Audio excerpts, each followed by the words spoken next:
Hello hi welcome नमस्ते, मैं नाम ऋतिक और आज हम फिर से बात करने वाले हैं एक और इंटरेस्टिंग कंसेप्ट के ऊपर। तो ये वीडियो सेमेस्टर फर्स्ट के उन बच्चों के लिए मोस्ट इंपोर्टेंट होने वाली है जिनके पास सब्जेक्ट है इंट्रोडक्टरी स्टैटिस्टिक्स फॉर इकोनॉमिक्स। तो चलिए शुरू करते हैं आज की वीडियो को और आज हम फिर से बात करेंगे लेसन नंबर 6 के एक और मोस्ट इंपोर्टेंट कंसेप्ट के बारे में। और ये लेसन नंबर 6 के ऊपर आखिरी वीडियो भी होने वाली है।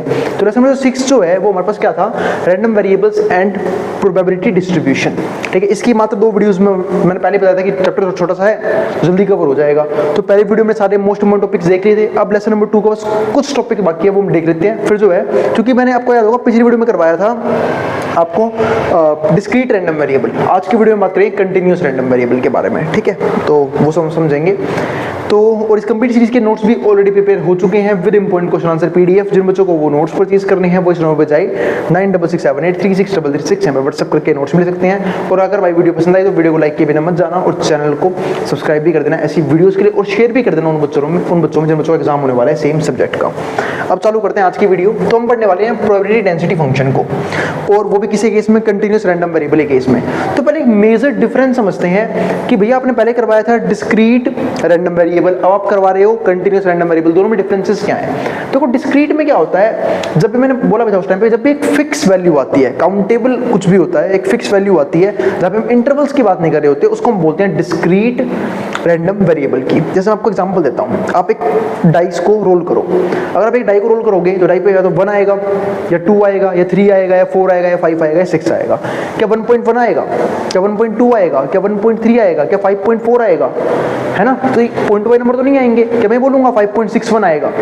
क्या मैं बोलूंगा 3.85 आएगा? बिल्कुल नहीं। ठीक है, तो नंबर जो है ना वो फिक्स है, इसलिए उसे क्या बोलते हैं, डिस्क्रीट रैंडम वेरिएबल। या तो 1 आएगा या 2 आएगा या 3 आएगा या 4 आएगा या 5 आएगा 6 आएगा। एक और एग्जांपल लेते हैं। अगर मान लो मैं एक सिक्के को उछाल रहा हूँ 4 बार, तो उस पर हेड कितनी बार आ सकते हैं? या तो एक बार भी हेड नहीं आएगा, या 1 बार आएगा, या 2 बार आएगा, या 3 बार आएगा, या 4 बार आएगा। ठीक है, क्योंकि लास्ट में 4 बार ही हेड आ सकते हैं, किसी का 4 बार उछला है। क्या मैं बोलूंगा 3.5 टाइम्स हेड आया? पॉसिबल ही नहीं है। 2.5 बार हेड आया? नहीं है पॉसिबल भाई, तो पॉइंट नंबर नहीं आ सकते। तो इसीलिए इसको क्या बोलते हैं, डिस्क्रीट रैंडम वेरिएबल बोलते हैं। लेकिन अब हम बात किसी कर रहे हैं यहाँ पे कंटिन्यूअस रैंडम वेरिएबल की, तो दोनों कंफ्यूजन दूर कर रहा हूं मैं यहाँ पे।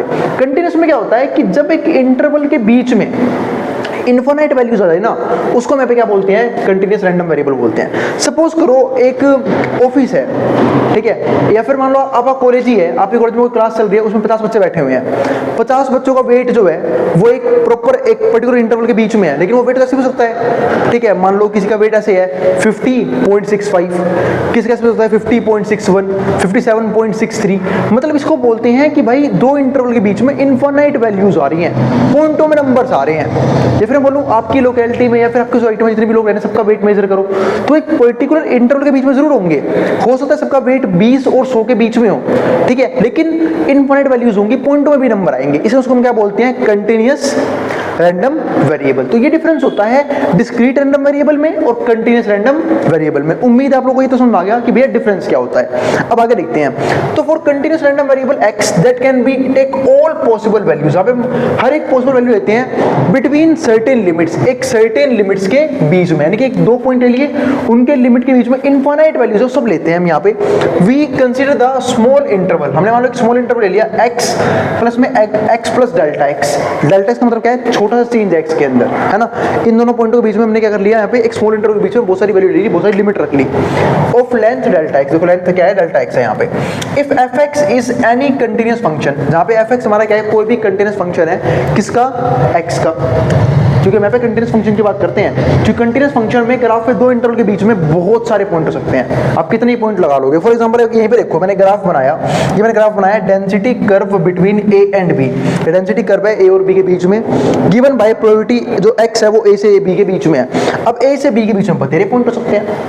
अब कोई सा पॉइंट देख लो। अब आप 2 नंबरों की बात कर लेते हो, आप 1 और 2 की बात कर लो। अब 1 और 2 के बीच में भाई इनफाइनाइट नंबर्स होते हैं, ठीक है, क्योंकि डेसिमल की फॉर्म में निकाल सकते हो 1.1 1.2 1.3 1.21 1.22 1.23 1.231 1.232 ऐसी बहुत से नंबर बन जाएंगे। तो इसलिए वैसे क्या बोलते हैं, इसे बोलते हैं हम लोग यहाँ पे कंटिन्यूअस रैंडम वेरिएबल, यहाँ पे इनफाइनाइट वैल्यूज आ रही है दो इंटरवल के बीच में भी। 1 और 2 है तो सिर्फ मात्र दो नंबर, दो नेचुरल नंबर है, लेकिन इनके बीच में भी मैं और भी बहुत सारे नंबर्स यहाँ पे, बहुत सारे क्या इनफाइनाइट नंबर्स यहाँ पे निकाल सकता हूँ।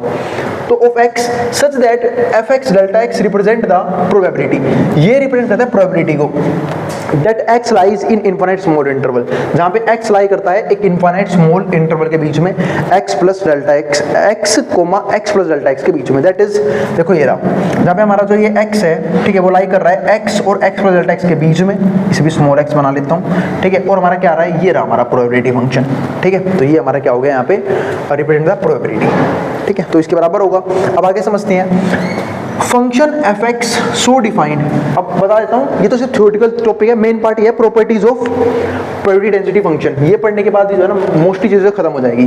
क्वेश्चन तो मुश्किल ही आएगा इस टॉपिक से, अगर मैं देखूं तो देखो क्वेश्चन मुश्किल आने का मतलब ये है कि इसमें थोड़ा सा ना इंटीग्रेशन यूज हो रहा है, और हो सकता है भाई बहुत से बच्चे, तो ज्यादातर बच्चे जो हैं वो इसमें BA प्रोग्राम के होंगे, BA ऑनर्स के होंगे, जिनके पास कभी मैथ्स होगी ही नहीं, अब उन्होंने इंटीग्रेशन नाम भी नहीं सुना होगा, है ना। इंटीग्रेशन जो है वो मैथ्स में 12th क्लास में पढ़ाया जाता है, ठीक है, मोस्ट इंपॉर्टेंट टॉपिक है।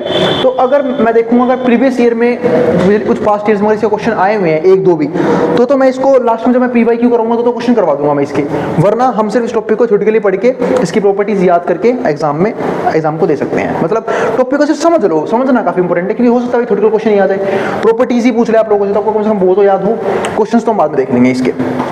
अब यहाँ पे देखो, तो फंक्शन fx सो डिफाइंड नोन एज प्रोबेबिलिटी, जो फंक्शन यहाँ पे हमने लिखा है वो क्या है, उसको हम प्रोबेबिलिटी बोलते हैं, probability density function and denoted by fx, उसको हम ऐसे दिखाते हैं, fx equals to limit delta x tends to 0, limit delta x tends to 0, और ऊपर क्या आएगा प्रोबेबिलिटी, जो हमारा x है वो x और x प्लस डेल्टा x के बीच में है, ठीक है, और डिवाइड बाय डेल्टा x, इससे दिखाते हैं हम यहाँ पे किसको, PDF को। और PDF जो है एक और तरीका होता है वो समझाऊंगा मैं भी आगे।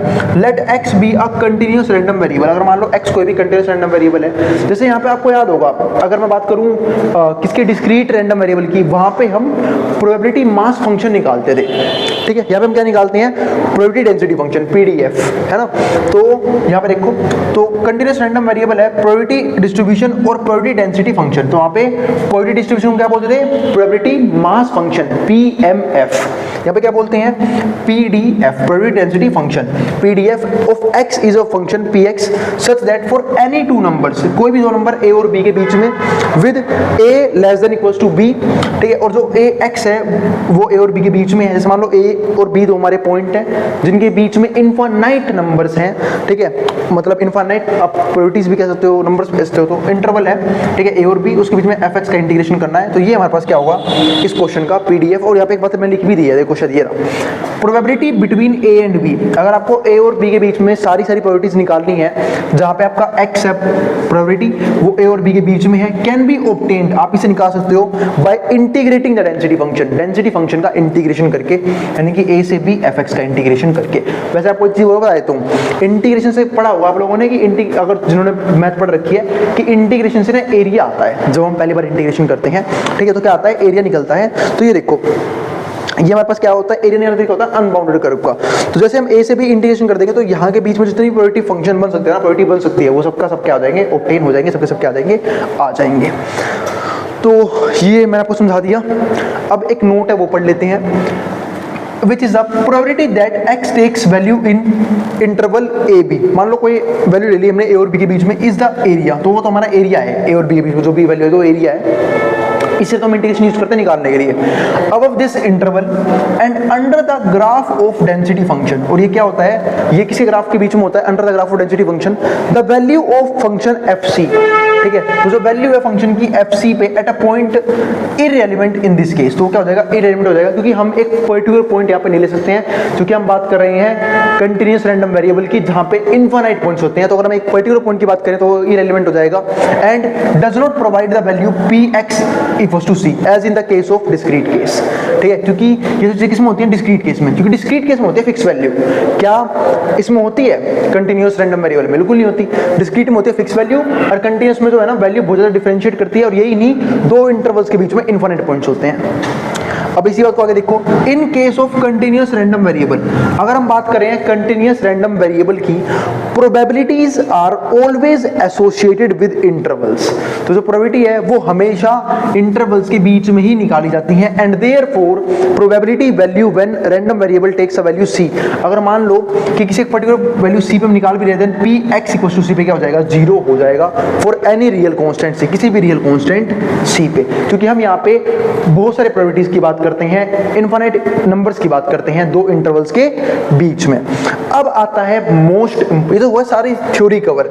अगर मेन मैं आपको बात यहाँ से कंक्लूजन समझाऊं ना, दो चीजें ध्यान रखना। पहले तो क्या, इस वाली बात को ध्यान रखना, ये मोस्ट इंपोर्टेंट चीज है, ठीक है, कि जो प्रोबेबिलिटी निकालते हैं हम ए और बी के बीच में, ठीक है, वो कैसे निकलती है, can be obtained integrating the density function, density function को इंटीग्रेट करके, जो इस तरीके से होता है कि ए से बी हम इंटीग्रेशन करेंगे एक फंक्शन का एक्स के रिस्पेक्ट में, क्योंकि फंक्शन जब एक्स के रिस्पेक्ट में है तो इंटीग्रेशन भी एक्स के रिस्पेक्ट में होगा, और डीएक्स का मतलब भी यही होता है कि आप एक्स के रिस्पेक्ट में इंटीग्रेशन करोगे। आप लोगों ने जिन्होंने इंटीग्रेशन पढ़ा उन्हें पता होगा कि डीएक्स का सिंपल सा मतलब ये होता है कि भाई हमें इंटीग्रेशन करना है इसका एक्स के रिस्पेक्ट में।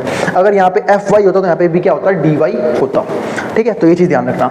अब अगली इंपॉर्टेंट चीज क्या बोली मैंने यहाँ पे, कि आपको डिफरेंस पता होना चाहिए, एक तो कंटिन्यूअस रैंडम वेरिएबल के बीच में, दूसरा डिस्क्रीट रैंडम वेरिएबल के बीच में, जो मैं वीडियो के स्टार्टिंग में क्लियर कर चुका था कि रैंडम वेरिएबल के बीच में हम दो इंटरवल के अंदर इनफाइनाइट पॉइंट्स के बारे में बात करते हैं, लेकिन डिस्क्रीट के अंदर हम सिर्फ और सिर्फ कुछ फिक्स पॉइंट्स के बारे में बात करते हैं। जैसे अगर मैं नंबर ऑफ हेड्स की बात करता हूं, अगर सिक्का 4 बार उछाला है तो उसके सिर्फ 5 ही बन सकते हैं, तो 0 टाइम्स हेड होगा, या एक बार हेड आएगा, या 2 बार आएगा, या 3 बार आएगा, या 4 बार आएगा, है ना, 5 ही केस बन सकते हैं। 4.5 बार हेड तो आ नहीं सकता, ना ही 3.5 बार हेड आएगा, ना ही 2.5 बार हेड आएगा, ठीक है। लेकिन कंटिन्यूअस में क्या होता है, पॉइंट्स की वैल्यूज भी आती हैं, दो इंटरवल के बीच हम सारी वैल्यूज लेते हैं, चाहे वो पॉइंट्स में चाहे वो कैसे ही आए, इसी की वजह से उसको हम क्या बोलते हैं, कंटिन्यूअस रैंडम वेरिएबल बोलते हैं। अब दो इंपॉर्टेंट प्रॉपर्टी समझ लेते हैं, properties of probability density function की पीडीएफ की इंपॉर्टेंट प्रॉपर्टीज कौन सी हैं।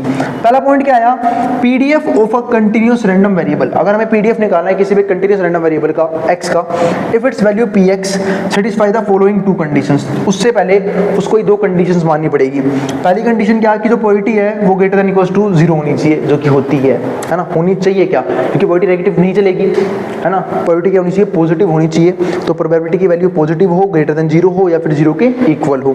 फॉर एनी वैल्यू इन्फिनिटी, अरे एक मिनट, यहाँ पे infinity to minus infinity to plus infinity, किसी के बीच में भी, फॉर ऑल एक्स, किसी भी एक्स के लिए। दूसरा पॉइंट, अगर आप माइनस इन्फिनिटी से इन्फिनिटी तक इंटीग्रेशन कर रहे हो px का, अपने उस फंक्शन का, तो जो है ना उसका आंसर 1 आना चाहिए, तो 1 के बराबर होगा। ये प्रॉपर्टी होती है, दो मोस्ट इंपोर्टेंट प्रॉपर्टी है पीडीएफ की। अब आगे समझ लेते हैं, if x is a continuous random variable, अगर x हमारे पास क्या है, कंटिन्यूअस रैंडम वेरिएबल है, between a and b, a और b के बीच में are real constant, where a less than equal to b, यानी कि a लोअर लिमिट है और b अपर लिमिट आप कह सकते हो, ठीक है, तो देन आप a से b निकाल लो, आप a और b दोनों को इंक्लूड कर सकते हो ये भी सकता है कि जो आपके x की वैल्यू है वो a, उसमें a तो इंक्लूड हो, b इंक्लूड ना हो, यानी कि b के बराबर ना आए, हो सकता है कि b इंक्लूड हो, a इंक्लूड ना हो सकता है आपकी x की वैल्यू में दोनों ही इंक्लूड ना हो, यानी कि a और b के बिल्कुल ही बीच में हो x, तो ये चारों चीजें हो सकती हैं। अब एक छोटा सा क्वेश्चन लिया है मैंने पिछले टॉपिक से, जहां पे मैंने आपको डिस्क्रीट रैंडम वेरिएबल एक्स समझाया था, मुझे क्वेश्चन काफी अच्छा लगा तो मैंने ले लिया, क्योंकि ये सवाल आएगा 1-2 नंबर में आएगा ये वाला क्वेश्चन, बट था अच्छा, ठीक है, मैंने ले लिया। तो देखो यहाँ पे आप अब इस क्वेश्चन को समझते हैं, तो ये तो हमारा टॉपिक कवर हो गया, इसको छोड़ दो, ठीक है, कि भाई प्रोबेबिलिटी डेंसिटी फंक्शन समझा चुका हूं आपको, ठीक है, उनके प्रॉपर्टी वगैरह भी समझा चुका हूं, तो ये सब हो गया खत्म, यानी कि हमारा कंटीन्यूअस रैंडम वेरिएबल हो गया खत्म। अब एक क्वेश्चन किसका है, ये है डिस्क्रीट रैंडम वेरिएबल का। अब इसमें एक्स दे रखा होता है, उससे एक रैंडम वेरिएबल -1 -2 0 1 2, और उसने क्या लिखी है, उसकी प्रोबेबिलिटी डिस्ट्रीब्यूशन, जो क्या है, c है, 2c है, 3c है, 4c है, 6c है। अब उसने बोला है फाइंड c। अब जिन बच्चों को मेरी ये बात याद होगी कि जब भी हम प्रोबेबिलिटी डिस्ट्रीब्यूशन करते हैं, तो एक तो नीचे वाले जो नंबर हैं, यानी कि जो प्रोबेबिलिटी डिस्ट्रीब्यूशन के बीच में जो पास जो नंबर्स आए हैं, वो हमेशा 0 से, मतलब उसके लिए ये कंडीशन होती है कि वो 0 से बड़े होंगे, ठीक है, या फिर 0 के बराबर होंगे। दूसरी कंडीशन मोस्ट इंपोर्टेंट मैंने बताई थी कि अगर वो एक प्रोबेबिलिटी डिस्ट्रीब्यूशन टेबल है और वो सही है, अभी है तो मतलब सही होगी, है तो नीचे वाले जो है ना, यानी कि जो भी प्रोबेबिलिटी डिस्ट्रीब्यूशन है, इन सबका सम किसके बराबर आता है, 1 के बराबर आता है। यानी कि मैं कहता हूं कि इन सबका सम 1 के बराबर आया होगा, यानी कि यहां पे हम अगर सोल्व करें तो c + 2c + 3c + 4c और प्लस में 6c सबका सम 1 के बराबर आएगा। अगर मैं सबको ऐड करूं तो c plus 2c 3c 3c plus 3c 6c 6 plus 4 10 10 plus 16 16c। अब 16c किसके बराबर आया? 1 के बराबर आया। ठीक है, तो ऐसे c की वैल्यू क्या आएगी? अब 16 है c के मल्टीप्लाई में, नीचे किस में आएगा? डिवाइड में, यानी कि 1/16। तो ये आ गया हमारे इस क्वेश्चन में c की वैल्यू। टॉपिक हो गया हमारा यहाँ पे खत्म। इसी के साथ चैप्टर नंबर 6 भी हमारा क्या होता है? फिनिश होता है। चैप्टर नंबर 7 में बात करेंगे कि रैंडम वेरिएबल x के अंदर हम एक्सपेक्टेशंस जिसको मीन बोलते हैं वो कैसे निकालते हैं, वेरिएंस कैसे निकालेंगे, स्टैंडर्ड डेविएशन कैसे निकालेंगे, उन सब की बात हम करेंगे अगले चैप्टर के अंदर।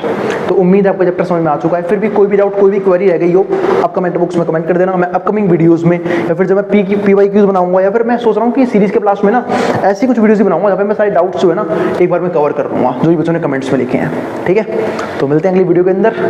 तो अपना वैल्यूएबल कमेंट जरूर छोड़ के जाना, और कोई भी सजेशन हो उसके भी कमेंट कर देना, मैं उसको सोल्व करने की पूरी कोशिश करूंगा। और अगर वीडियो पसंद आए तो वीडियो को लाइक किए बिना मत जाना, और चैनल को सब्सक्राइब भी कर देना ऐसी वीडियोस के लिए, और उन बच्चों में शेयर भी कर देना जिन बच्चों का एग्जाम होने वाला हो सेम सब्जेक्ट का। नोट्स के लिए आप इस नंबर व्हाट्सएप के नोट्स ले सकते हैं। अब जिसको जो उतारना उतार सकता है, मैं ट्रॉम बोर्ड के सामने से।